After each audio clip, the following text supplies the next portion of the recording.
Listo. Listo. Ahí está. Entonces, como les decía, pues no vamos a inventar el hilo negro, sino a tener un panorama de cómo está parte de la sociedad y las familias. Vamos a tener ahí varias cositas, pero sobre todo vamos a compararlos con lo que nos dice la Biblia, ¿no? Entonces, aquí en la Asociación de Psicólogos Cristianos, pues por eso el apellido, ¿verdad? Siempre nuestro estándar es la palabra de Dios. Entonces, ahí nos va a servir para saber en qué cosas nos hemos desviado, cosas no hemos dado al blanco. Entonces, recordemos que una de las definiciones de pecado es errar al blanco. Y a veces nos desviamos como sociedad porque justamente no estamos dando en el blanco. Y ya nos tocará revisar esa partecita, ¿no? Y bueno, antes de continuar, quisiera presentarme un poquito más. Mi nombre es Eduardo Cadena. Estudié la licenciatura de psicología en la UNAM. Tengo otra carrera como ingeniero bioquímico. Mi esposa y yo estuvimos pastoreando una iglesia. Y bueno, hemos sido también consejeros, somos padres. Entonces yo creo que estas diferentes facetas, la faceta pastoral, la faceta clínica, y sobre todo la faceta como padres, nos da diversos ángulos desde el cual compartir, parte en conocimiento, parte experiencia, y desde varias ópticas vamos a estar compartiendo el día de hoy, ¿no? Entonces, pónganse cómodos. Si tienen por ahí su cafecito, pues bienvenido. Si tienen por ahí su botellita de agua, adelante. Por aquí vamos a estar, pues en un rato agradable. Si tienen ahí preguntas, siéntanse en la libertad de poder escribirlas en el espacio de chat. No prometo responderlas todas, pero para eso es el espacio de chat, para que podamos escribir. Y en el momento, si las alcanzo a ver en el momento que estoy exponiendo algo y surge alguna duda, con mucho gusto lo respondo. Si no, en cuanto la vea, pues tratamos ahí de responderla. Si no tengo la respuesta, porque no tengo respuesta a todo, pues ya veremos ahí cómo le hacemos, ¿no? Quizá alguien más pueda responderla o más adelante podamos compartir un poquito más.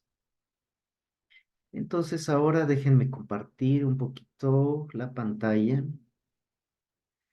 Les voy a compartir una presentación. La presentación que les voy a compartir, se las puedo pasar impresa en PDF. Se la voy a enviar a Miguel Ángel para que la puedan tener también ahí. Y a ver, denme un momentito, porque luego digo, la voy a compartir, no la mando.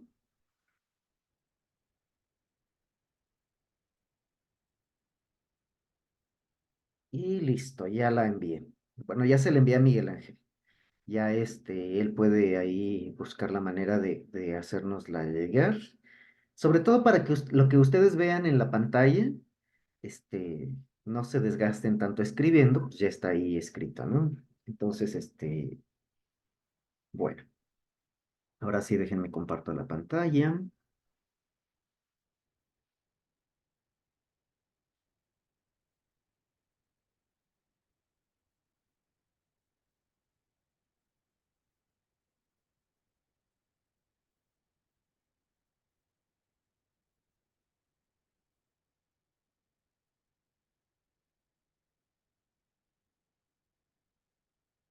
Y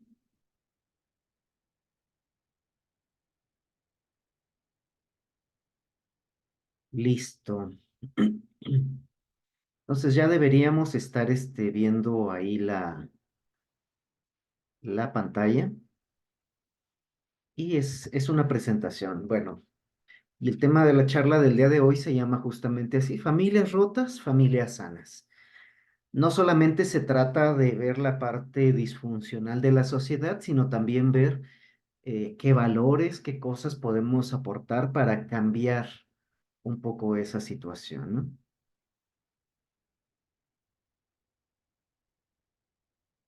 Entonces, vamos a empezar por ahí, compartiendo algo de lo que nos dice la palabra.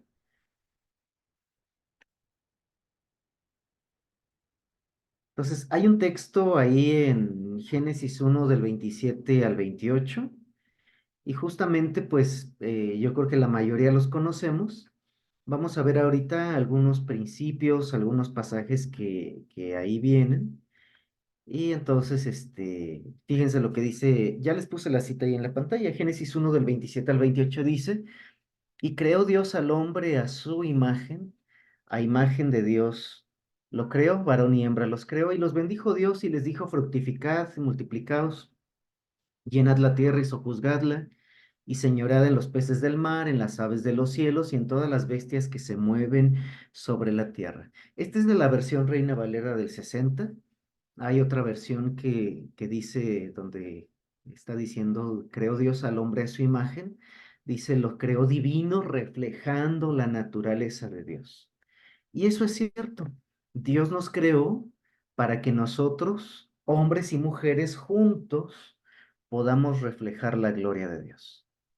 El hombre por sí solo no puede reflejar de manera completa la gloria de Dios. La mujer por sí sola no puede reflejar la gloria de Dios. Juntos, hombres y mujeres, es que podemos reflejar la gloria de Dios. Y por eso Dios nos puso o repartió los dones, repartió su gracia en diferentes personas para que podamos colaborar juntos, para que podamos comunicarnos, para que podamos complementarnos. Esa fue la idea de Dios, que en comunidad podamos reflejar esa naturaleza y esa gloria de Dios. Entonces aquí las instrucciones o la bendición que Dios dio al ser humano, pues dijo, fructifiquen, den fruto, multiplíquense. Entonces eso implica pues tener hijos, crearlos, educarlos, reflejar la gloria de Dios con ellos, llenen la tierra. Háganse cargo y sean responsables, dice otra versión. La versión Reina Valera 60 dice, señoread o juzgad. Hay otra versión que dice, háganse cargo, sean responsables. Entonces, esa es una tarea que Dios nos delegó no solamente como cristianos, sino como seres humanos en esta tierra. Hacernos cargo y ser responsables. Más adelante lo voy a mencionar cuando estemos hablando de las familias. Así que tomen en cuenta este texto que dice, háganse cargo, sean responsables, reflejen la gloria de Dios. Hay otro pasaje que les puse ahí, bueno, les puse varios. Dice ahí, por esta causa doblo mis rodillas ante el Padre de nuestro Señor Jesucristo, de quien toma nombre toda familia en los cielos y en la tierra. Entonces, este pasaje de Efesios 3, del 14 al 15, nos está diciendo que en Cristo ahora somos una gran familia, que en parte ya emigró hacia los cielos y en parte ya está aquí en la tierra. Entonces, aquellos que ya partieron, pues nos están esperando en los cielos y aquellos que todavía estamos presentes aquí, pues un día nos reuniremos. Por eso habla justamente de eso, de que en Cristo toma nombre toda la familia cristiana en los cielos y en la tierra. Entonces, la Biblia nos habla en términos de familia. Ahí yo creo que le puse la instrucción para avanzar al texto, pero bueno, hablamos de familia. Luego les puse el texto de Génesis 12:3, que justamente Dios está pensando en Abraham, y Abraham le dice, bendeciré a los que te bendijeren y a los que te maldijeren, maldeciré, y serán benditas en ti todas las familias de la tierra. Claro, Dios está pensando en bendecir a individuos, pero Dios decidió también bendecir las familias. Entonces las familias eh, reflejan la gloria de Dios juntas. Las familias, piensen en estos términos. Dios tuvo a Adán y Eva enfrente de él en términos de la primera familia en la tierra y aunque todavía no tenían hijos, pues eran ahí una familia. En el Nuevo Testamento Dios está pensando en familia, en el Antiguo Testamento también está pensando en familia. Y aquí el Señor está hablando de Abraham y está diciendo porque yo sé. Y miren con qué certeza habla Dios de Abraham. Yo sé, yo conozco, tengo la seguridad de que mandará a sus hijos y a su casa después de sí, que guarden el camino de Jehová, haciendo justicia y juicio para que haga venir Jehová sobre Abraham lo que ha hablado acerca de él. Entonces ahí tenemos que el amor de Dios es incondicional, pero las promesas de Dios son condicionales. Entonces, vean ahí, para que nosotros podamos alcanzar las promesas de Dios, el Señor pide ciertos requisitos. Entonces, sería muy bueno que nosotros recordáramos esto. Las promesas de Dios no son automáticas. El amor de Dios, ese sí es incondicional. Pero tomemos en cuenta que aquí hay un principio bíblico. Para que nosotros nos hagamos acreedores a las promesas de Dios, tenemos que hacer justicia y juicio y guardar el camino del Señor. Podríamos dar todo un estudio nada más de este pasaje, pero aquí estamos hablando de las promesas del Señor. Y luego vemos ahí en Génesis 3:1 que nos dice, pero la serpiente era astuta, más que todos los animales del campo que Jehová Dios había hecho, la cual dijo a la mujer, con que Dios os ha dicho no comáis de todo árbol del huerto. Entonces, ahí que estamos viendo. Estamos viendo que es la serpiente está metiendo duda en las promesas de Dios para el hombre y la mujer y entonces está haciendo que se cuestione. Ah, con que Dios dijo, está torciendo la verdad de Dios. Y esa es la labor del enemigo de nuestras almas. Esa es la labor de Satanás. Torcer, tergiversar las palabras de Dios, la creación de Dios, el propósito de Dios. Entonces, Dios es creador, el enemigo simplemente es imitador, el enemigo simplemente tergiversa las cosas que Dios ha hecho. Y miren lo que le está diciendo ahí. Si nosotros leemos el contexto de este pasaje, Dios habló en términos positivos, les dijo a Adán y Eva, miren, aquí tienen todo un huerto. No creo que el huerto de Dios haya medido 1 metro por 1 metro. Seguramente eran extensiones enormes de terreno. Imagínense eso. Extensiones enormes de terreno con todos los árboles de fruta que ustedes se puedan imaginar, todo lo que puedan comer, deleitosos a la vista, sabrosos, todas las frutas tropicales y no tropicales reunidas en un solo espacio. Adán y Eva podían ir a donde quisieran y comer todo lo que quisieran. Y Dios simplemente les dio una instrucción y les dijo, de todo lo que está ahí pueden comer excepto del árbol del conocimiento del bien y del mal. No coman de él.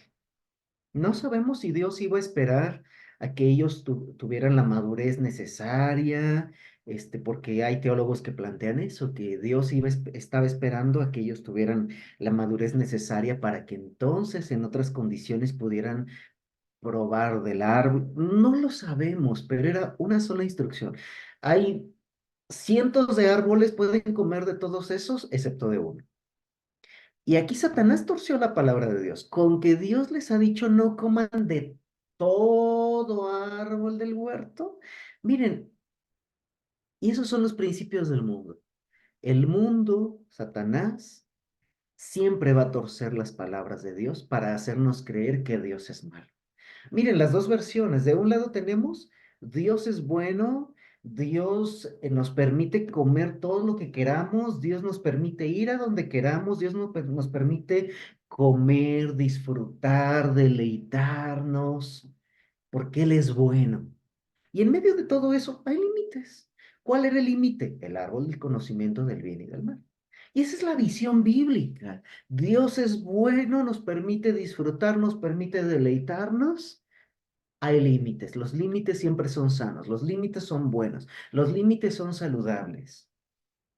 Y luego viene Satanás a torcer esa visión y a decirnos, Dios es malo porque Dios no quiere que tú comas, Dios no quiere que tú disfrutes, Dios te pone restricciones y Dios te está matando de hambre. Con que Dios te ha dicho no comas de... todo árbol del huerto. Por eso dice ahí que la serpiente era astuta. Y el mundo va a usar de la astucia para hacer que los esposos piensen que hay restricciones, para en la familia pensar, para torcer el propósito de Dios para las personas, para los matrimonios y para las familias. Entonces, miren, veamos desde ahí cómo vienen esa parte de los principios bíblicos y nosotros podamos ver eso. ¿Y qué ha traído de resultado eso a las vidas de este mundo, a la sociedad? Miren, les estoy compartiendo, este, es una portada. Ya tiene un poquito de tiempo, pero me encantó la manera en que lo publicaron. Es de la revista Asian Review.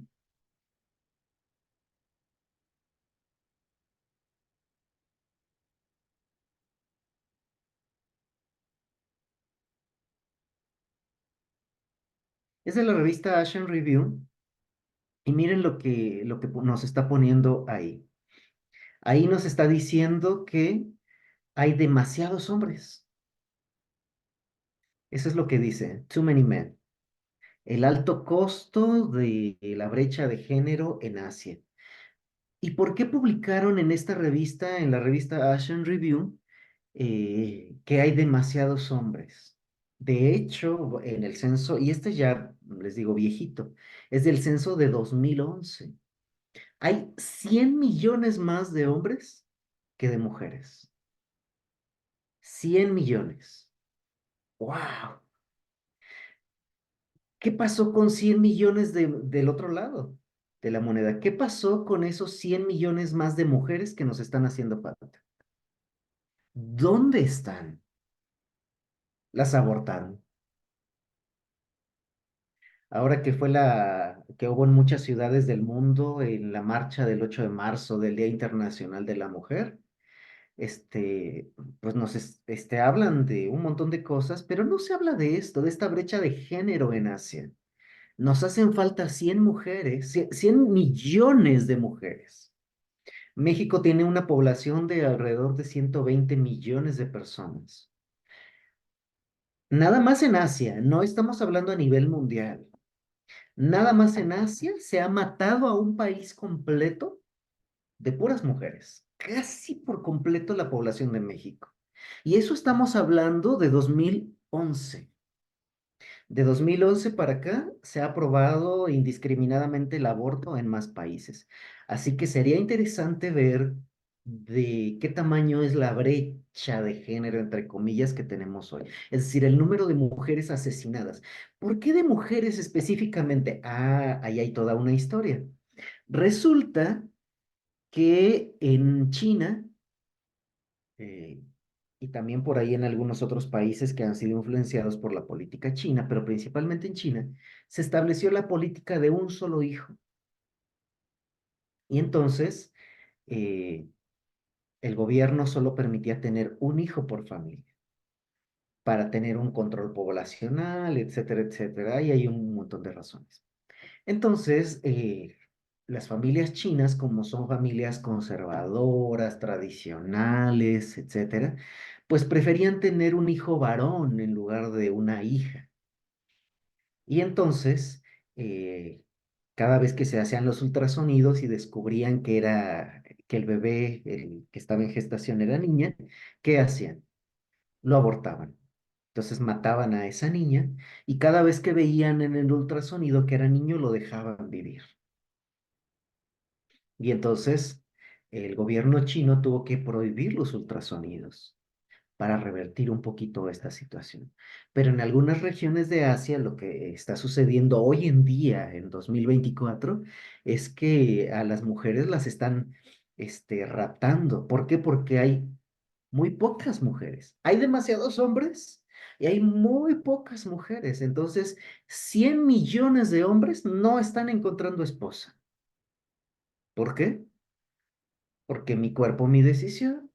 ¿Por qué? Porque las políticas del aborto, ¿por qué? Por todo esto, esta ingeniería social que se está aplicando tan solo en Asia. Así que ahora imaginen cómo va a ser el asunto en otros países y quise poner ahí. Hay una relación en el censo de 2011 de por cada 128 hombres hay 100 mujeres. Entonces ahí hay un déficit. Por eso ponía ahí. O sea, de veras, vean la publicación, vean la imagen, y eso es de 2011 y alcancen a imaginarse un lugar donde tenemos a 100 millones de hombres que no encuentran esposa porque no la hay. Fue asesinada en el vientre materno. ¿Cómo andamos en México? Yo me di a la tarea de revisar los censos y en 1980 había, esta es una relación matrimonios-divorcios.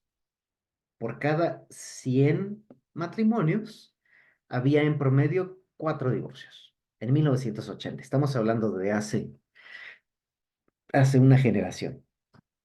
1980. Por cada 100 matrimonios hubo 4 divorcios. Para 1990, 10 años después, por cada 100 matrimonios había 7 divorcios. Y eso se mantuvo constante más o menos hasta el año 2000. Por cada 100 matrimonios, 7 divorcios.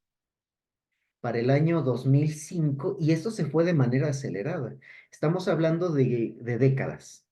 1980, 1990, 2000. Estamos hablando de que en 3 décadas no cambió la gran cosa.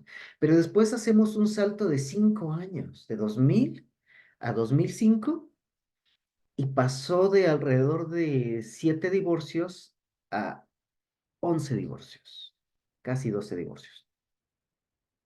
Entonces, en un lapso de 5 años. Y después saltamos 3 años, de 2005 a 2008, y pasó de casi 12 divorcios a casi 14 divorcios. Entonces, este, casi se duplicó el número de divorcios entre 2000 y 2008.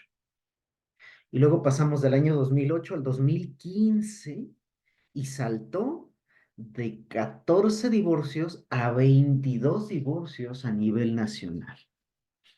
Entonces, estamos hablando de cómo está la familia, por lo menos en México. Podríamos hacer el mismo análisis. ¿Saben dónde está peor la cosa? En Europa. Esto es a nivel nacional en México. Y para 2021 la cifra subió muchísimo. Por cada 100 matrimonios, estamos hablando de que a nivel nacional hay 33 divorcios en promedio. Pero si revisamos por estados, me sorprendió porque en el estado de Tabasco, en el año 2021, por cada 100 matrimonios, hubo 55 divorcios. Y uno dice, wow, ¿qué está pasando en la sociedad que se está descomponiendo? En Europa la situación, estoy hablando del censo del año 2015, hace 9 años. En Europa había regiones donde el divorcio por cada 100 matrimonios estábamos llegando a 65 divorcios en los primeros 5 años de matrimonio. Entonces, los años más críticos para los matrimonios a nivel mundial son los primeros 5 años. Si un matrimonio logra sobrevivir los primeros 5 años de matrimonio, ya tiene una probabilidad más alta de permanecer juntos. Entonces, la etapa crítica son los primeros 5 años. La etapa subcrítica son los primeros 15 años de matrimonios. Entonces, el foco rojo, guau, guau, guau, está en los primeros 5 años de matrimonio. Ese es el foco rojo. Si alguien logra sobrevivir los primeros 5 años de matrimonio, no está a salvo del divorcio, por así decirlo, pasa a foco amarillo. Hay que cuidarlo todavía. El matrimonio hay que cuidarlo toda la vida, pero entramos en fase de foco amarillo. Y ese foco amarillo se apaga hasta los primeros 15 años. Ya cuando alguien sobrevive 15 años de matrimonio, ya pasa a foco verde, por así decirlo, donde, ok, ya, sobrevivimos. ¿Y cuándo entramos otra vez en foco rojo, por lo menos en México. Habría que hacer ahí un análisis, pero por lo menos en México, que es una realidad que se repite a lo largo de América Latina, de nuevo se empiezan a divorciar las personas cuando existe lo que llamamos el síndrome del nido vacío. ¿Qué es lo que sucede? Que los matrimonios se empiezan a enfocar en los hijos. Vuelcan su atención, vuelcan su energía, vuelcan sus recursos en los hijos. Mis hijos son primero, la mamá dice eso. Mis hijos primero, porque son mi razón de existir. Y el papá también. Trabajo, trabajo, trabajo, trabajo, trabajo, invierto, me esfuerzo por mis hijos. Y entonces todos los recursos, todas las energías, todo el enfoque está en los hijos. Y cuando los hijos se van de casa, voltean a verse papá y mamá y son unos desconocidos. ¿Quién eres tú? No te conozco. Ah, soy el papá de tus hijos. Ah, ok.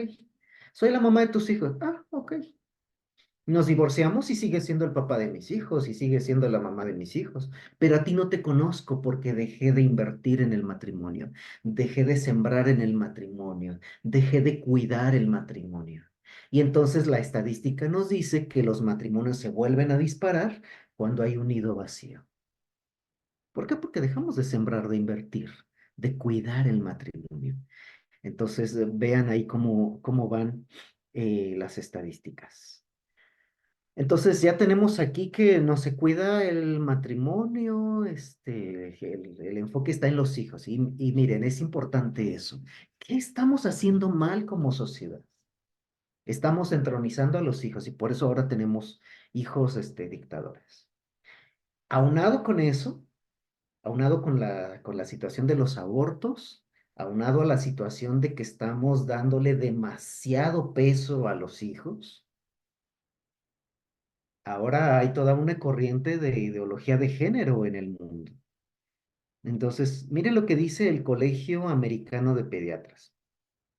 El Colegio Americano de Pediatras dice, la sexualidad, aquí les resumí lo que está diciendo el Colegio Americano de Pediatras, ahí les puse la cita de lo que dicen, pero el Colegio Americano de Pediatras dice, la sexualidad humana, es biológica y es objetiva. Enseñar a los niños que se puede cambiar el sexo biológico con cirugías de hormonas es abuso infantil. Así, más claro en el agua. Entonces, ¿qué es lo que estamos haciendo como sociedad? No estamos enseñando una sexualidad ni biológica ni objetiva. Les estamos enseñando, no a los adultos, les estamos enseñando a los niños que se puede cambiar el sexo biológico. Ah, o sea, tú eres niño y te crees niña, créete niña. Tú eres niña y te crees niño, créete niño. Se puede cambiar el sexo con cirugías y con hormonas. No es cierto, no se puede cambiar el sexo biológico.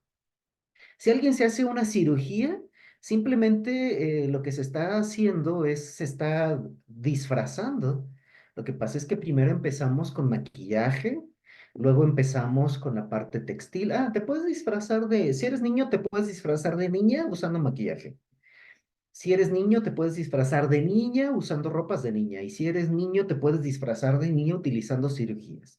No te basta, ponte hormonas. Pero todo eso es un disfraz. Y todo eso es abuso infantil. Y la familia y los niños están siendo bombardeados con eso. Entonces, eso es lo que nos dice el Colegio Americano de Pediatras. Luego, yo les puse aquí un súper resumen. Eh, Paul Meyer y Hugh hicieron un estudio longitudinal, se pusieron a agrupar los estudios de los últimos 50 años que hablan sobre género y sobre sexualidad, y ellos llegan a una conclusión interesante. Después de analizar cientos de estudios a nivel biológico, a nivel social, a nivel psicológico, a nivel bioquímico, llegan a la conclusión de que la teoría, porque es una teoría, de la identidad de género no está respaldada con evidencia científica. Así. Entonces, yo les quise resumir muchísimo porque no quiero tampoco que nos llenemos de tanta cosa. Así, miren, que nos llevemos cosas pequeñitas. La teoría de la identidad de género no está respaldada con evidencia científica. Listo. Ahí tiene la referencia de dónde lo publicaron. Lo publicaron en la revista New Atlantis en 2016 y no ha cambiado nada de 2016 para acá. Entonces, cuando alguien nos hable de la parte de ideología de género, están hablando de eso, la teoría de la identidad de género, una teoría, como la teoría de la evolución, que no ha sido probada y se enseña, como muchas otras teorías que son teorías. La ideología de género es una teoría. Y en la parte académica se llama teoría de la identidad de género. Toda esa teoría no está respaldada con evidencia científica, pero estamos siendo bombardeados por eso. Entonces, ya vimos que eso es abuso infantil y no está respaldado con evidencia científica. ¿Por qué como cristianos, por qué como padres nos casamos con eso y creemos que es cierto? No, tenemos que empezar a ver que es abuso infantil, que no está respaldado con evidencia científica y actuar en consecuencia. Aquí yo les puse una imagen que es muy clara. A nuestros niños tradicionalmente les educan los padres, les educan los maestros, o les instruyen los padres y les educan los padres, les instruyen los maestros, hacen su aportación los abuelos y los familiares y la sociedad. Pero lo que está pasando es que nosotros como padres a veces estamos dejando la responsabilidad de la instrucción y educación de los hijos en los maestros, en la escuela. Si quitamos a los padres, estamos quitando una influencia. Si quitamos a los familiares, estamos quitando otra influencia. Si quitamos a la sociedad, estamos quitando otra influencia y entonces estamos dejando que enteramente a nuestros hijos los adoctrinen ¿en dónde? En la escuela. Estamos haciendo como padres. ¿Vamos a permitir que nos instruyan a los hijos en la escuela o vamos a asumir nuestra responsabilidad? Fíjense, quiero platicarles de una experiencia, hago una pequeña pausa de algo que pasó, que está pasando en México. En este ciclo escolar, el gobierno federal quiso eh, adoctrinar a nuestros hijos. Y bueno, todo este gobierno, todo este sexenio, toda esta corriente quiso instruir a nuestros hijos. Y hubo muchas marchas de padres en las calles que se opusieron, colectivos de padres de familia, asociaciones nacionales de padres de familia que se opusieron a los nuevos libros de texto. Quizá por ahí habrán escuchado algo si no son de México, pero los que somos de México sabemos bien de qué estamos hablando.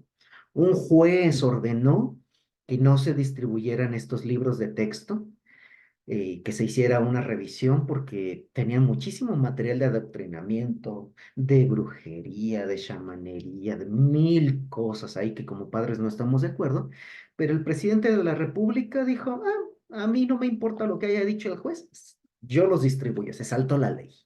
Y entonces estos libros se distribuyeron. Cuando digo, tengo sobrinos en la escuela pública, mis hijas están en la escuela pública, y cuando fuimos a hablar con los maestros de escuela, este, pues las maestras de mis hijas, hablamos ahí directamente, maestra, ¿qué va a pasar con este material de los libros? Y las maestras de mis hijas fueron muy flexibles y dijeron, bueno, hay material sensible, hay material polémico, hay material que yo sé que es como discutible.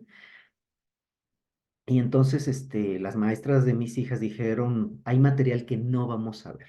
Y nosotros, mi esposa y yo hablamos con las maestras y le dijimos, ok, nosotros vamos a estar mirando, nosotros vamos a estar al pendiente, nosotros vamos a estar supervisando el tipo de material que se les está enseñando a nuestras hijas.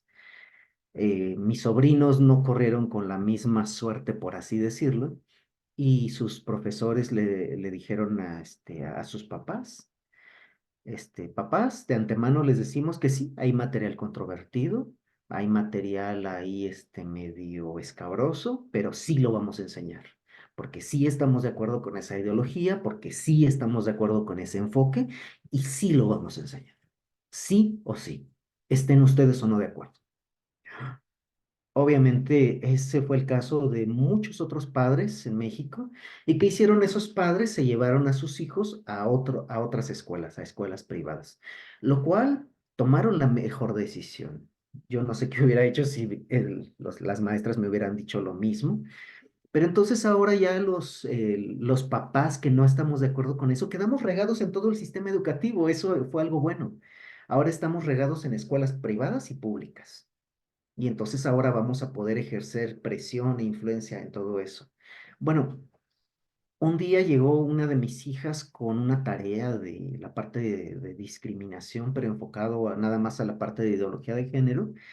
Fuimos a hablar con los maestros y al final de cuentas la maestra nos dijo, bueno, lo vamos a enseñar porque eso viene en los libros de texto, pero ¿por qué lo van a enseñar? Y la maestra nos dijo así sinceramente, bueno, es que no hay otro material. O usted dígame, ¿hay otro material? Y yo le dije, sí, hay otro material. Y entonces ella me dijo esto, ¿usted está dispuesto a enseñar ese otro material en el aula de clase, pero no a los alumnos, a los padres? Claro, mañana mismo, sí, mañana mismo, pues cancelé a mis pacientes, cancelé algunas actividades y me fui. Pues puse algunas actividades, preparé una presentación y ahí es donde yo me di cuenta, mi esposa y yo nos dimos cuenta que la mayoría de padres no está de acuerdo con toda esta parte de adoctrinamiento. Estábamos ahí con todos los papás, pero fue una experiencia interesante porque lo que aprendimos es que, ¿por qué no hay tantas voces discordantes ahí? Porque muchos papás no tienen el conocimiento y entonces los papás dicen, ok, sí, no estamos de acuerdo, pero yo no levanto la mano porque no tengo el conocimiento. Hay otros papás que tienen miedo porque dicen, pues es que no tenemos facilidad de palabra, no tenemos el conocimiento o nosotros mismos no sabemos qué alternativas tenemos. Y ese día nosotros les hablamos desde el punto de vista biológico, desde el punto de vista objetivo, desde el punto de vista de valores. Los papás estaban súper contentos de que hubiera ese tipo de alternativas. Entonces yo animo a los papás que están escuchando esta charla, que si ustedes están en el sistema público de educación, en sus escuelas con sus hijos, involúcrense, involúcrense, porque si hay alternativas, si podemos hacer el cambio desde adentro, si podemos hacer presión desde adentro, porque los maestros no tienen otra alternativa. Ellos nos dicen, yo tengo el libro de texto y este lo tengo que enseñar. No tengo otra alternativa. Pero si hay otras alternativas de la sociedad civil, de los padres de familia, que podamos intervenir ahí, los maestros van a estar súper agradecidos. Eso es algo de lo que nosotros aprendimos ahí. Por eso quería hacer este comentario con respecto a esta parte. Involucrémonos más. Aportemos lo que podamos tener, lo que podamos aprender, aportémoslo ahí. Entonces, por eso es que quise hacer esta pequeña pausita aquí. Entonces, lo que yo les decía, si nosotros dejamos la tarea de educar, de instruir, porque la de educar es de nosotros como padres, pero que solo los maestros estén instruyendo a nuestros hijos, ya perdimos la influencia de la sociedad, de los padres y de los familiares. Entonces, sí podemos nosotros aportar ahí. Miren lo que está pasando con nuestros hijos. Se les está hipersexualizando. ¿A través de qué? A través de los programas, a través de los reality shows, a través de los TikToks, a través de videos en YouTube, a través de las redes sociales, a través de los medios de información masiva, a través de los libros de texto. Se está hipersexualizando a los niños. Se les está despertando el morbo y la precocidad. Y es ahí donde nosotros como padres tenemos que intervenir desde antes. Y además, con toda esta parte de los dispositivos móviles, ¿qué estamos haciendo? Estamos desconectando a la familia, estamos desconectando a los chicos. Y ya es algo clásico de ver, o sea, nosotros podemos ver, ir a un restaurante y todo el mundo con su celular, con su móvil. Pero no solamente pasa ahí, ¿cuántas veces sucede que a lo mejor estamos en la mesa y todo el mundo con nuestro dispositivo móvil? Estamos desconectados.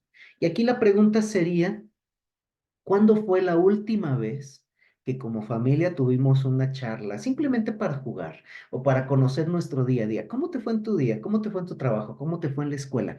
¿Qué aprendiste? Porque a veces las preguntas tienen que ir más allá del cómo te fue.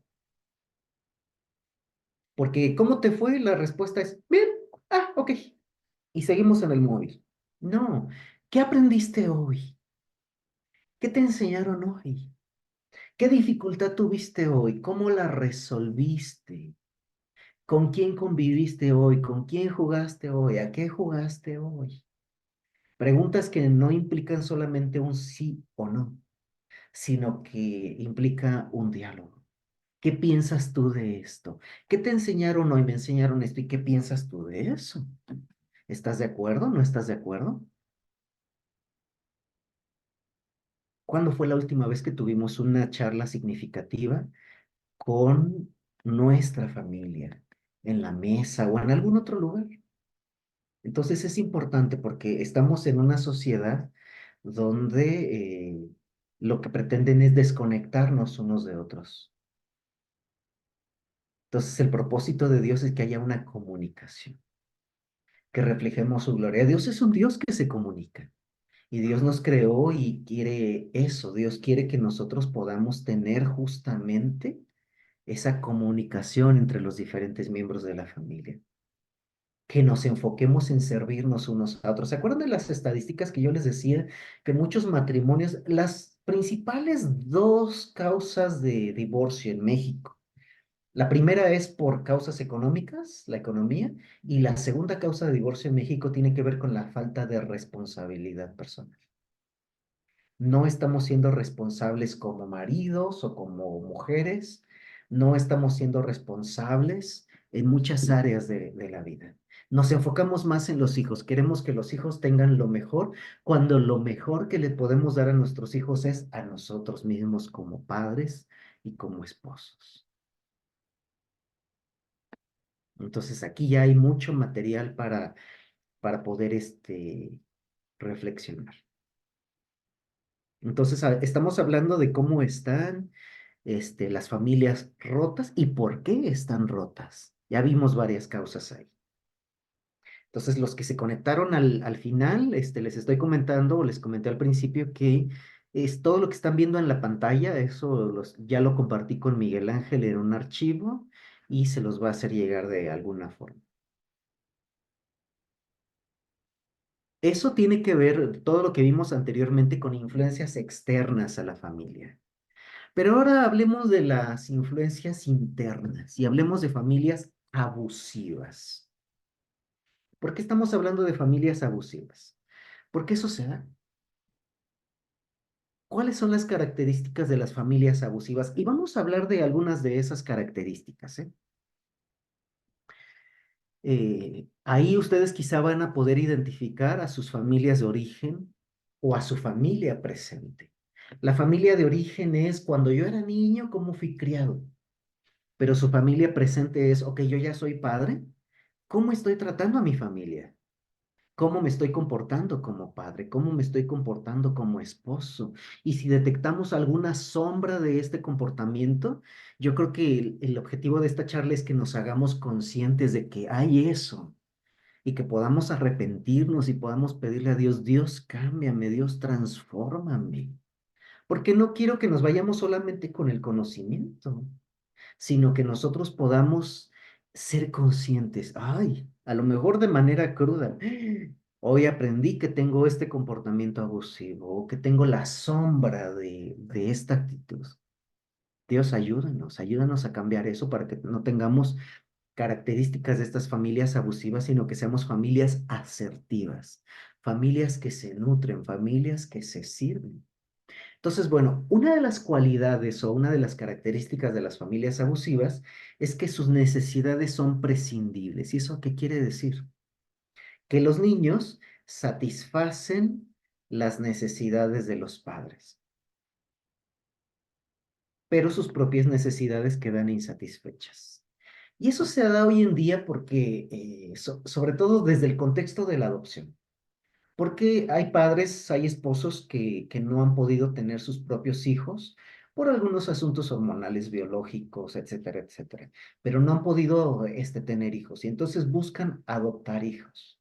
Y el enfoque que tienen es, yo quiero tener hijos porque siempre soñé tener hijos, porque siempre fue mi sueño, porque siempre quise hacerlo, porque siempre me ubiqué teniendo hijos. Y a veces se ubica de porque es mi derecho ser padre. No, no hay el derecho a ser padre. Existe un derecho a los niños de tener unos padres. Y cuando son dados en adopción porque el Estado les está restituyendo el derecho o aquello que les fue arrebatado. Hay niños que están en orfanatos, que están en instituciones en donde pueden ser adoptados porque perdieron a sus padres. Y entonces, cuando son puestos en adopción, el Estado les está restituyendo aquello que perdieron. ¿Qué perdieron? Perdieron a sus padres y el Estado les está dando la oportunidad de tener a unos nuevos padres. Ese es el concepto de adopción. Entonces, no existe un derecho a ser padres. Sí existe el derecho de los niños de tener restitución de los padres que tenían y perdieron. Entonces, cuando enfocamos correctamente, vemos ahí, los niños no van a satisfacer las necesidades de los padres, más bien sus propias necesidades tienen que quedar satisfechas. Pero en una familia abusiva, ya desde ahí, si desde ahí enfocamos, es que es mi derecho a ser padre. Ah, no, el niño tiene derecho a tener padres que le sirvan, que le amen, que le cuiden, que le procuren. Y en familias abusivas, los niños satisfacen necesidades de los padres, pero sus propias necesidades quedan insatisfechas o se prescinde de ellas. Por ejemplo, hablemos de abuso sexual, hablemos de incesto. Yo sé que son temas fuertes, pero ¿qué sucede con el asunto de el abuso sexual y del incesto? Los padres están tocando indebidamente a sus hijos. No digo que eso suceda siempre, estamos hablando de casos aislados, pero estamos hablando también de familias abusivas. Los padres están tocando de maneras inadecuadas, inapropiadas, perversas a sus hijos, de maneras sexuales. Entonces, los padres quieren satisfacer sus necesidades sexuales en los hijos. ¿Y dónde quedan las necesidades de los niños? Insatisfechas. Pensemos en otro tipo de necesidades, ¿no? Donde los niños los mandan a trabajar. Entonces los niños están satisfaciendo las necesidades de los padres. ¿Quién tiene que proveer en casa? Los padres. Ah, pero estamos enviando a los niños al mercado laboral para que sean explotados, para que sean expuestos y para que los niños satisfagan esas necesidades de provisión económica y sus propias necesidades de juego, de disfrute, de ser provistos, quedan insatisfechas, quedan relegadas. Entonces, ahí esto es un espacio para que podamos reflexionar qué es lo que está pasando en la actualidad, ¿no? Y a veces se disfraza, se disfrazan las necesidades. ¿Cuántos escándalos se han destapado de niños artistas? Ay, es que el niño tiene talento para ser artista. Y los papás los ponen a trabajar desde pequeños en la cuestión de la artisteada para que alcancen su máximo potencial, pero se están exponiendo a pederastas y violadores. Por eso digo que cuántos escándalos se han destapado de eso. Entonces, los niños no tendrían necesidad de trabajar como actores. Claro, les pagan una cantidad exorbitante de dinero y los papás se quedan callados. ¿Quién tiene que ser el proveedor de nuevo? Papá y mamá. No hay necesidad, si ellos están haciendo su trabajo, no hay necesidad de que los niños salgan a trabajar en nada, sino los niños tienen que jugar, los niños tienen que crecer, los niños tienen que aprender habilidades sociales, habilidades de comunicación, relacionales, etcétera, etcétera. Otra cualidad de las familias abusivas es que hay una realidad difícil de discernir. ¿Cómo? ¿Cómo que hay una realidad difícil de discernir? Sí, el abuso psicológico, el abuso físico, el abuso sexual es permitido, pero se muestra como expresiones de amor. ¿Cuántos niños han sido molidos a palos? Y entonces, ay, es que te golpeo salvajemente porque te amo. Wow. O sea, sí, corregimos a nuestros hijos porque les amamos, pero ¿dónde está el límite entre la corrección y el abuso físico? Tenemos que estudiar, se puede estudiar aquí todo el tema de la disciplina y la disciplina viene de la raíz discipulado. Les enseñamos a los niños cómo hacer las cosas. Y claro, su cerebro todavía no ha terminado de madurar. Es algo que nosotros necesitamos entender. Y claro, qué difícil es criar a los niños, ¿verdad? Qué difícil. Pero tenemos que modelarlos con el ejemplo. ¿Cómo el niño va a recoger sus cosas si no ve que nosotros recojamos las nuestras? ¿Cómo el niño queremos que colabore en casa si nosotros como padres no colaboramos? ¿Cómo el niño, queremos que vaya a la iglesia si nosotros no vamos a la iglesia? ¿Cómo el niño le pedimos que no grite si nosotros nos la pasamos gritando? ¿Cómo le pedimos al niño que no golpee si hay violencia doméstica en casa? Y eso hablando nada más de la parte de abuso físico. Hablemos del abuso sexual, del incesto. ¿En cuántas familias el papá, el tío, el abuelo, cuando son familias que viven en la misma casa, cuántas veces el papá, un familiar muy cercano, toca de manera indebida a los niños y le dicen, ay, es que es una expresión de amor? Primero los seduce, les dan regalos, y entonces empieza a tocar de manera sexual. Y es que te amo tanto y esta es una expresión de amor. Y vean eso, para el niño es difícil discernir la realidad. ¿Por qué? Porque se está permitiendo ahí un abuso y se está disfrazando, se está mostrando como una expresión de amor. Esa es una característica de una familia abusiva. Entonces le ponemos nombre y apellido a eso. En las familias abusivas se responsabiliza ¿a quién? A la víctima. Muchas veces la víctima es el niño, la niña. Entonces aquí los adultos cargan sus propias responsabilidades a los niños. Cuando hay abuso, por ejemplo, es que te grité porque tú me sacaste de mis casillas. Ah, ok. Es que te toqué indebidamente porque tú te vistes así. Ah, y entonces estamos cargando las propias responsabilidades de los adultos a los niños. Los niños tienen la culpa. Y entonces la víctima es avergonzada. ¿Cuántas veces los niños han contado que son víctimas de abuso sexual?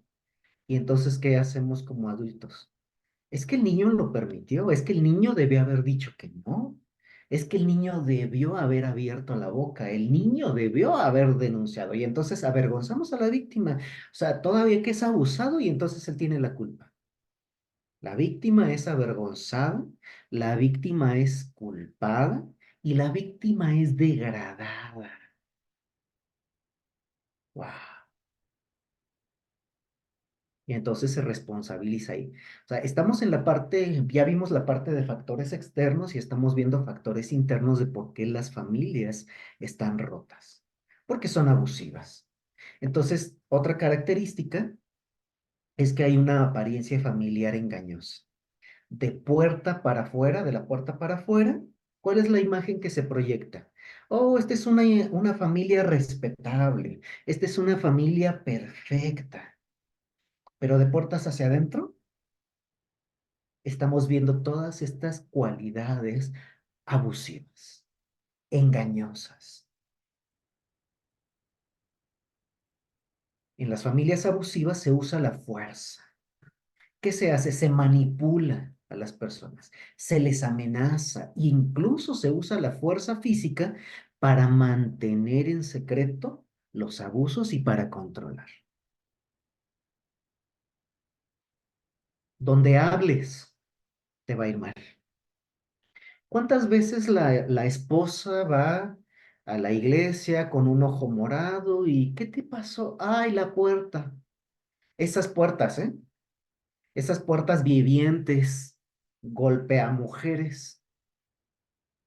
¿O cuántas veces los niños se vuelven muy tímidos, muy callados, muy reservados? ¿Por qué? Porque se les golpea a los niños. Donde digas algo, te va a ir peor. No te va a ir mal, ya te fue mal. Te golpeé, te manipulé, te amenacé y hubo uso de violencia física. ¿Por qué? Porque esto tiene que mantenerse en secreto. El abuso económico, el abuso psicológico, el abuso verbal, el abuso físico, el abuso sexual. Tiene que ser mantenido en secreto a la fuerza. Te controlo con la fuerza. Porque los niños tienen menos fuerza física. Características de familias abusivas. No hay comunicación saludable. ¿Qué quiere decir con que no hay comunicación saludable? Que la comunicación es confusa y manipuladora. Hay palabras con doble significado. No me contestes. Cuando el niño quiere hablar, no me contestes. Y hay violencia física. Y si el niño no contesta, contéstame. ¿Cómo? Te contesto, me va mal, no te contesto, me va mal. Palabras con doble significado. Yo cuido de ti, pero te golpeo. Yo cuido de ti, pero no te respaldo. Yo cuido de ti, pero te culpo. Yo cuido de ti, pero te abuso. Yo cuido de ti, pero te manipulo. Yo cuido de ti, pero te controlo. Y entonces el niño crece en una familia donde no hay una comunicación saludable, palabras con doble significado. ¿Para qué? Para ocultar las malas intenciones, para ocultar el abuso que hay al interior de la familia. No hay una respuesta a la razón. Entonces aquí lo que pasa es que no hay interés en la verdad, sino se niega la verdad, lo que está pasando al interior de la familia. Se proyectan las acciones en otros. Es que tú me hiciste explotar, tú me hiciste enojar, tú me hiciste salirme de mis casillas, tú me hiciste tomar esta acción. No, lo adecuado, la verdad es, yo lo hice. Cambio de culpa, tú eres el culpable. Entonces veíamos algo de esa parte, ¿no? También aquí las familias abusivas son emocionalmente inestables. ¿Han escuchado la expresión de caminar sobre cáscaras de huevo? No, no, no, no le digas esto porque se va a enojar. Ay, no, no, no, la comida tiene que estar caliente porque si no se va a explotar. La comida tiene que estar a tiempo. No, no, no le digas esto porque acciones que son aceptables desencadenan reacciones violentas. ¿Cuántos de nosotros somos así? Somos emocionalmente inestables. Caminamos sobre cáscaras de huevo al hablar con la esposa, al hablar con el esposo, al hablar con los padres. Y no quiere decir que estemos viviendo en familias abusivas, pero hay un componente de eso que podemos corregir.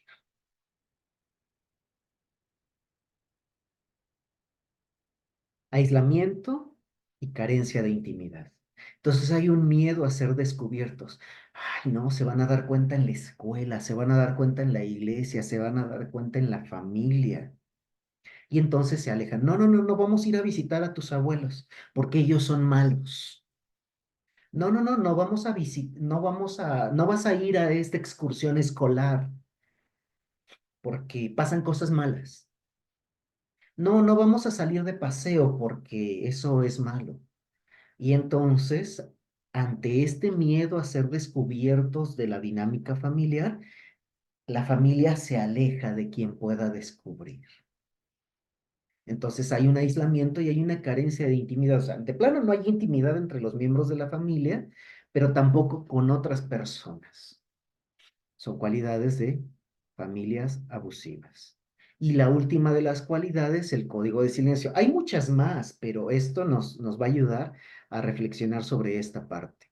Hay un código de silencio, es decir, una regla estricta de no hablar. No hablamos de lo que pasa en la familia. No hablamos de nada que tenga que ver con la familia, por si las dudas. Oye, ¿en dónde vives? Ay, por ahí. Oye, ¿y cómo es la dinámica en tu familia? Ah, pues como la de cualquier otra. Oye, ¿y dónde trabaja tu papá? Ah, en cualquier cosa. O sea, no se permite hablar de nada, de nada, de nada que tenga que ver con la familia. Hay una regla estricta. De la familia no se habla. Hablamos del clima, hablamos de otros, ponemos la atención en otros, pero hay un código de silencio. No hablas de lo que pasa aquí dentro. De eso no se habla. Es difícil, pero que todas estas cualidades, ¿qué es lo que causa? O las familias abusivas, o estas características de las familias abusivas, esta dinámica de familias abusivas. A lo mejor no tenemos una familia abusiva, pero sí hemos detectado a lo mejor que hay una cualidad. Causa que haya en los miembros de la familia confusión, que haya desconfianza o que crezcamos con desconfianza, que haya vulnerabilidad. Digo, de por sí los niños fueron vulnerados al ser abusados, entonces se crece con esa vulnerabilidad, con sentimientos de rechazo, de debilidad, de desconexión, con una relación dañina, con sentimientos de humillación, con ignorancia y con dolor. Entonces, obviamente, pues tenemos ahí familias rotas. Entonces, ¿qué es lo que nosotros tendríamos que hacer en lugar de todo eso? Pues tendríamos que implementar modelos, manuales, actividades, dinámicas, palabras, acciones, entrenamientos, discernimiento, cosas que aporten para desarrollar las destrezas de la familia, los diferentes tipos de inteligencias de la familia, para cubrir las necesidades de aprendizaje, de intimidad, de conexión, de relaciones interpersonales, y para que nosotros podamos crecer con niños felices, pero no enfocarnos únicamente en los niños, sino enfocarnos en toda la familia completa. Y entonces nosotros, ¿qué podemos hacer? Bueno, realzar, reactivar, reeducar, retomar, reenseñar valores bíblicos. ¿Qué nos dice Génesis 1 y 2? Que Dios creó varón y hembra. El hombre tiene sus cualidades, la mujer tiene sus cualidades y se complementan y se sirven unos a otros. Jesús lo reafirmó, Pablo lo reafirmó, entonces han sido cosas que tienen que ser reafirmadas una y otra vez en la historia personal, en la historia familiar, porque ese fue el intento original del autor. Háganse responsables, háganse cargo, sírvanse los unos a los otros. Y hay una relación con otras escrituras, no son los únicos textos. Y eso tiene coherencia con la sexualidad, con el amor, con la justicia. Coherencia con los hechos científicos y la experiencia humana. A lo largo de toda la historia de la humanidad, ha habido familias que se sirven unas a otras y eso ha dado origen a la civilización. Por ahí dicen que las diferencias entre hombre y mujer no causan las guerras, más bien las diferencias entre hombre y mujer deberían impulsarnos para civilizarnos, para escucharnos, para servirnos, para tener una mejor calidad de vida. Civilización, valores bíblicos. Va coherente con eso. Y entonces tendríamos que retomar la parte de que la reproducción es buena. Acuérdense que una de las cosas que ha roto las familias es la perspectiva del aborto. Tenemos que enseñar que la reproducción es buena. Los hijos son buenos, no son un estorbo. Los hijos son una bendición.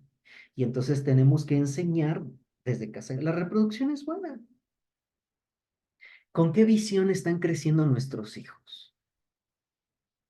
A veces los hijos ya no quieren casarse porque dicen, uy, no, para tener el matrimonio que tuvieron mis padres, mejor no me caso. Los hijos ya no quieren tener más hijos porque dicen, uy, no, para criarlos como nos criaron mis papás, mejor me quedo así. Uy, no, así como está el mundo, ¿para qué traigo hijos a este mundo tan caótico, tan terrible? No, no, no, no, no, así estoy, mejor tengo perrijos o gatijos. o mascotas.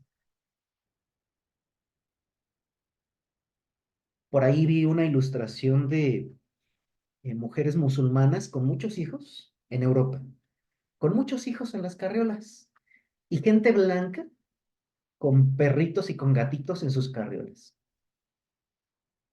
¿Quién creen que en el futuro va a gobernar Europa?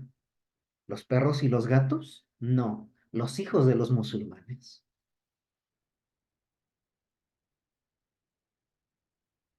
¿Qué nos está tocando ver? Por eso necesitamos enseñar que la reproducción es buena. ¿Y cómo lo vamos a enseñar? Con el ejemplo, teniendo hijos, criándolos bien. Tenemos que enseñar también que el sexo es bueno. ¿Cómo vamos a enseñar que el sexo es bueno? Teniendo buen sexo, preocupándonos por servir al esposo, por servir a la esposa en el área sexual. No es el foco, no es la prioridad, no es lo principal, es una de tantas áreas en donde nos servimos unos a otros, nos comunicamos unos con otros, intimamos esposo con esposa. Es decir, el sexo está con sus límites en el matrimonio monógamo heterosexual. Ya tenemos que ser muy específicos en eso, ¿verdad? Entonces tenemos que enseñar también que el matrimonio es bueno. ¿Y cómo vamos a enseñar que el matrimonio es bueno? Teniendo buenos matrimonios. No podemos enseñar que el matrimonio es bueno y nuestro matrimonio es un caos. Tenemos que enseñar que el matrimonio es bueno a través de las escrituras, pero principalmente a través del ejemplo. Y entonces, ¿qué aprendemos a través de las escrituras? A lo mejor a estas alturas estamos así como con los pelos de punta y pensando, ay Dios, ¿qué esperanza tenemos en este mundo? Bueno, Dios ofrece perdón. Quizá a lo largo de esta exposición y viendo los principios bíblicos y viendo por qué tenemos familias rotas, a lo mejor alguno de nosotros piense, ay, ay, ay, ya me comparé contra las normas bíblicas y tengo un matrimonio disfuncional, tengo una familia disfuncional o una familia abusiva o hay principios en mí que indican que ay, hay áreas no redimidas en mi vida, en todos. Todos estamos en el mismo barco. Yo creo que si pudiéramos levantar la mano, ¿quién tiene alguna área no redimida en su vida? Tendríamos que levantar las dos. Todos tenemos áreas no redimidas en nuestra vida, pero Dios ofrece perdón.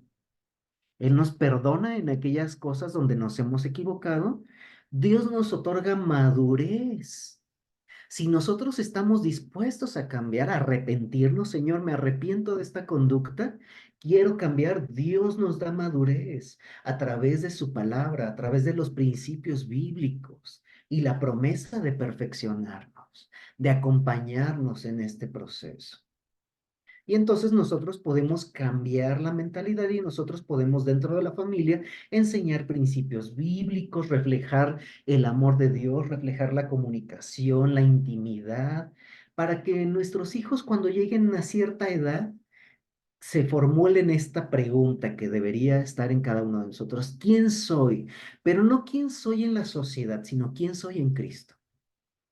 Porque tenemos una sociedad cambiante, pero Cristo es la roca que no cambia. Entonces, la pregunta a la que debemos llevar a nuestros hijos es que tarde o temprano ellos se pregunten, ¿quién soy en Cristo? Y que encuentren a través de la palabra, a través de la cruz, a través de Jesús su identidad. ¿Quién soy en Cristo? En Cristo soy un hijo de Dios, una hija de Dios, que forma parte de una familia. Y estoy en esta familia para servir a mis padres y que ellos me sirvan a mí, para servir a mis hermanos y que ellos me sirvan a mí, para servir a la sociedad, para servir a Cristo. ¿Quién soy en Cristo? Y entonces ahí es donde nosotros podemos encontrar nuestra identidad y en la cruz es donde nosotros podemos reconectarnos.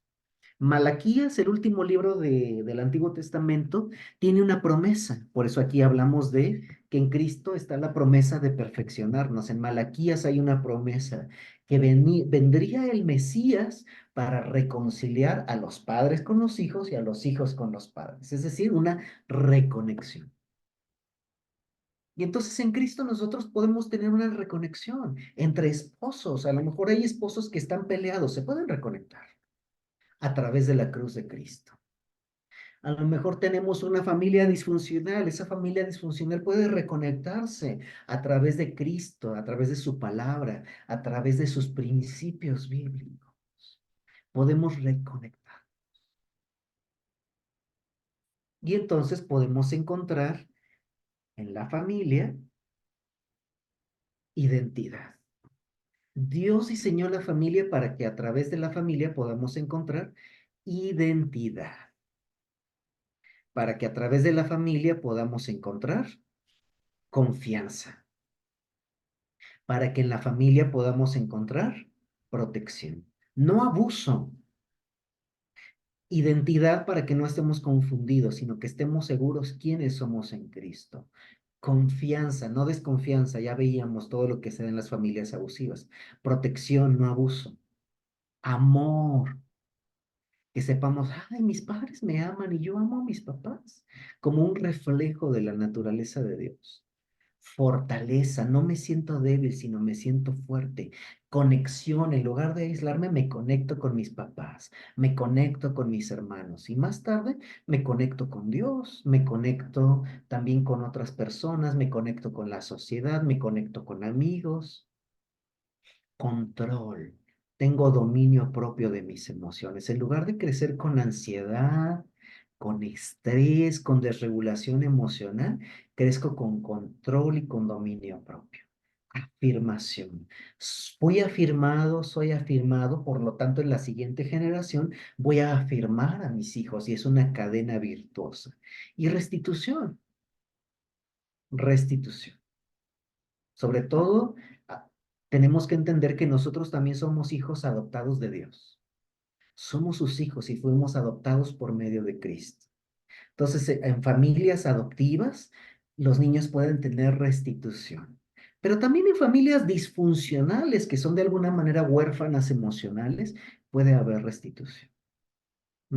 ¿Cómo está nuestra identidad en Jesús?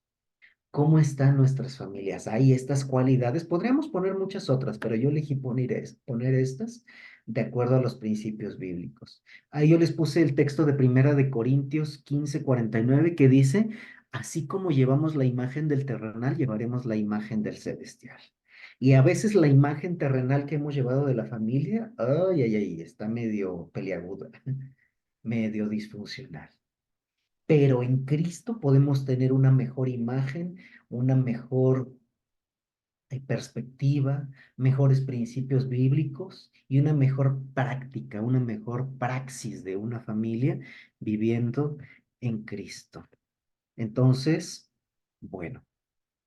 Hasta aquí, quise compartirles parte de eso. Entonces ya vimos, resumiendo, cuáles son las causas externas de por qué las familias están rotas, cuáles son las causas internas, pero ya también vimos cuáles son los principios bíblicos que Dios quiere que ahí apliquemos y ya también fue una confrontación personal de cómo estoy yo y cómo está mi identidad en Cristo.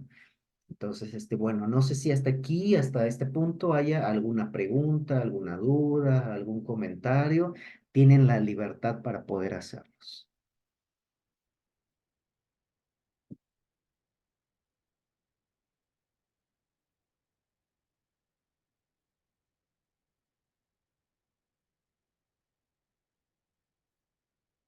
Y si no hay preguntas, para pasar al examen entonces. Yo quiero hacer como una observación, ¿Sí? pues agradecer mucho este espacio, porque la verdad me parece súper importante, y más ahorita en estos tiempos donde están pasando tantas cosas que antes no lo veíamos, y todo lo que hablabas, cómo cómo el enemigo ataca mucho nuestras familias, y cómo sin darnos cuenta, pues muchas cosas se paran. La falta de comunicación, las redes sociales, eso que hablabas que de pronto ya la falta de autoridad, la falta de los valores en Cristo que me parecen tan fundamentales, y tener esa esperanza que tú decías, es posible la restitución, es posible volver a restaurar esa confianza y todo.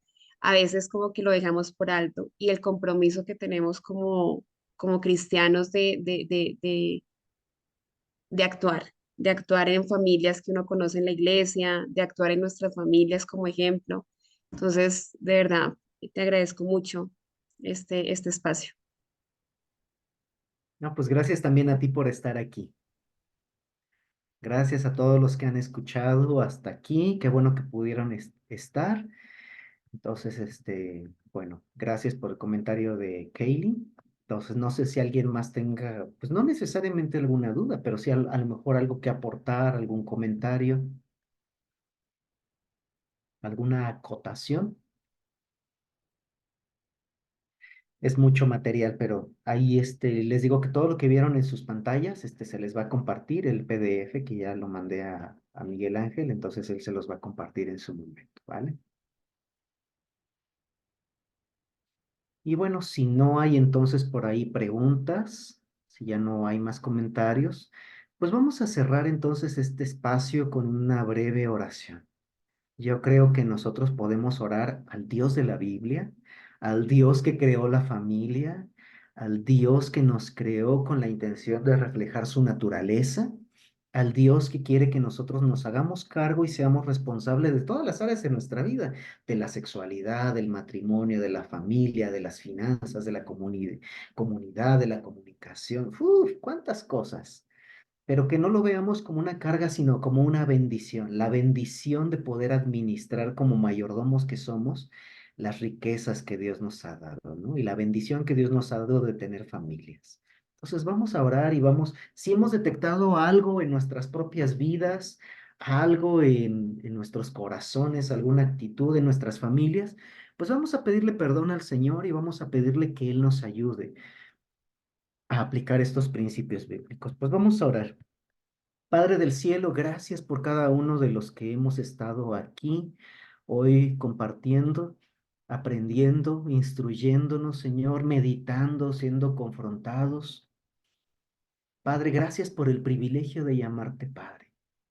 Y te llamamos Padre porque hemos sido adoptados por medio de Jesucristo. Jesús pagó en la cruz el precio de nuestra redención, de nuestra adopción. Señor, y también somos confrontados con la cruz. Padre, perdona. Tu palabra dice que en la cruz llevaste nuestros pecados, enfermedades y dolencias. Perdónanos, Dios. Perdónanos si hemos pecado. Perdónanos, Señor, si en algún área de nuestra vida no nos hemos hecho cargo, no hemos sido responsables. Perdónanos si los principios bíblicos de tu palabra no los hemos aplicado. Perdónanos, Señor. Permite que la sangre de Jesús que fue derramada en la cruz pueda limpiarnos perdonarnos y limpiarnos de toda maldad. Señor, en esta hora llegamos delante de la cruz de Cristo y nos arrepentimos si hemos pecado, si no hemos aplicado algún principio bíblico, Señor, si hemos sido negligentes en algún área de nuestras vidas, Dios. Perdónanos y concédenos el regalo del arrepentimiento. Permite que podamos dar un giro y cambiar de dirección. Permite, Señor, que tu sangre nos limpie, que tu sangre nos perdone. Permite, Señor, que tu Espíritu Santo nos impulse a vivir una nueva vida, tener una calidad de vida diferente como personas, como esposos, como padres.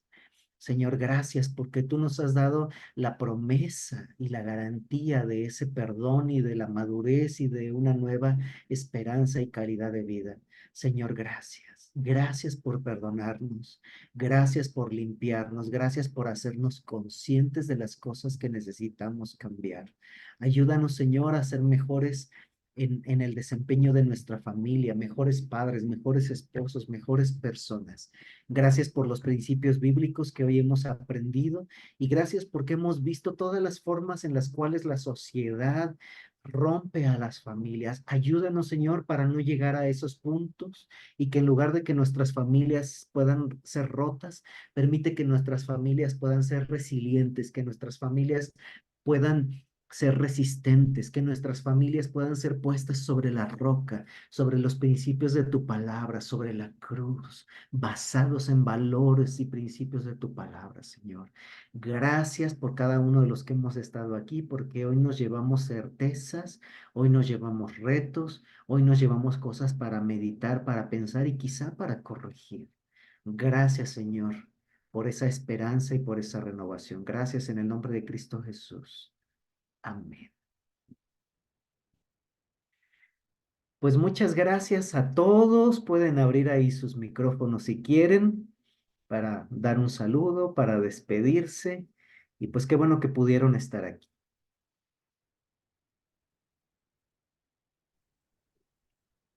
Un placer haber compartido con ustedes, mis hermanos. El Señor les bendice muchísimo más. Enseñanza y un tema muy amplio para poder seguir ahondando y es un tema que le agradecemos mucho, mi hermano. Dios le bendiga mucho a usted y a todos los demás. Muchas gracias. Saludos hasta Cuba. Que Dios les bendiga mucho. Muchas gracias por compartir este tema tan interesante.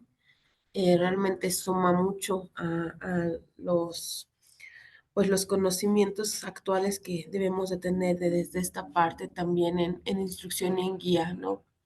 Primeramente, pues de Dios, del Espíritu Santo, para poder, pues como bien lo comenta, ponerlo en práctica primero en nuestra propia vida, aplicarlo en nuestra propia práctica para después poder instruir y también poder ser de influencia para los demás, ¿no?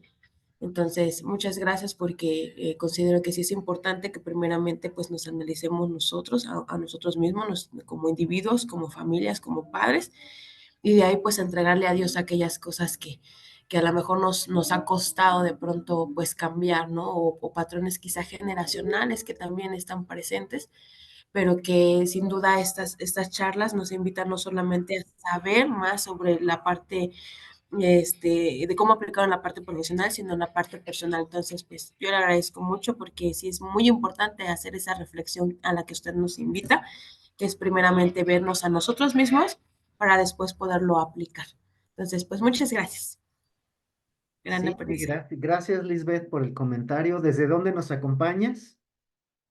Del Estado de México. Muy bien, saludos al Estado de México. Estamos ahí muy cerquita. Saludos, que Dios te bendiga. Gracias, bendiciones a todos. Bendiciones. Y bueno, pues hemos terminado. Que Dios les bendiga desde donde nos están acompañando. Un saludo y bueno, que pasen un excelente día. Entonces, seguramente no será la última vez que nos encontremos por este espacio. Hay por ahí más, más charlas, más capacitaciones. Dios les bendiga, un fuerte abrazo y pues nos estamos viendo. Muchas gracias. Hasta luego. Muchas gracias y que Dios los siga bendiciendo. Amén, igualmente. Gloria. Bye. Bye.